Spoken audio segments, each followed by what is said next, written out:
అందరికీ నమస్కారం అండి. Welcome back to my channel Chandu comedy vlogs. స్నేహం అనే పేరుతో ఒక దేవుడు ఉన్నాడని మీకు తెలుసా? మనం స్నేహం ఫ్రెండ్షిప్ అనే అనుకుంటాం, కానీ ఆ పేరుతో ఒక దేవుడు కూడా ఉన్నాడు. ఆ కథ ఏమిటో ఈ వీడియోలో చెప్పుకుందాం.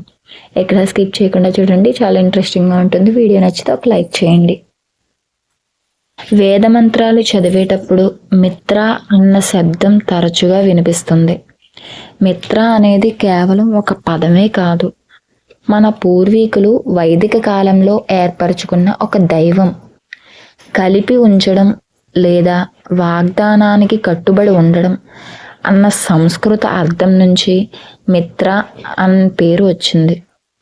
నిజంగానే మిత్ర వర్ణదేవునితో కలిసే ఉంటాడు. అందుకనే మనం వినే మంత్రాలలో వరుణో మిత్ర అంటూ ఇద్దరిని ఒకటిగా సంబోధించే మంత్రాలు ఉంటాయి. ఋగ్వేద కాలంలో మిత్ర వర్ణులు అత్యంత శక్తివంతమైన దేవతలు. ఇంద్రుని తర్వాత వీరిదే ప్రాధాన్యత, వీరిదే పైచేయి.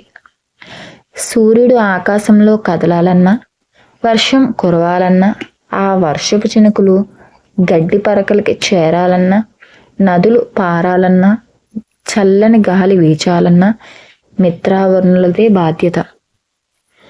తన స్నేహితునితో కలిసి ఈ బాధ్యతలన్నీ నిర్వర్తించడమే కాదు, అతని వల్ల లోకం పడే ఇబ్బందులన్నీ తగ్గిస్తాడట మిత్రుడు. వర్ణుడు లోకాన్ని చీకటితో కమ్మేస్తే మిత్రుడు సూర్యోదయాన్ని తీసుకొస్తున్నాడు. అందుకే ఉదయం వేళల్లో పఠించే కొన్ని మంత్రాలలో మిత్ర ప్రసక్తి తప్పక వస్తుంది. తన స్నేహితునికి తోడుగా ఉంటూనే అతనిలోని చెడుని నిర్మూలించడమే కదా నేస్తం చేయాల్సిన పని.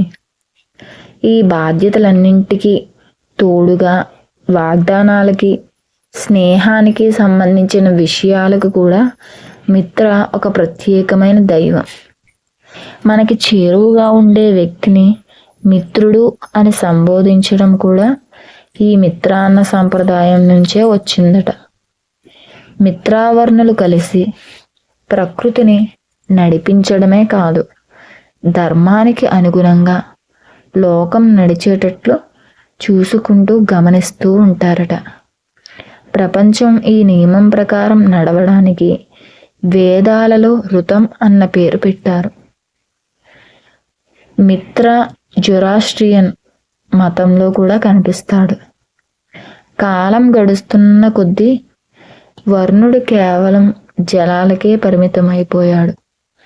రామాయణంలో రాముడు సముద్రాన్ని దాటి లంకను చేరాలనుకునే సందర్భంలో వరుణుని పాత్ర కనిపిస్తుంది.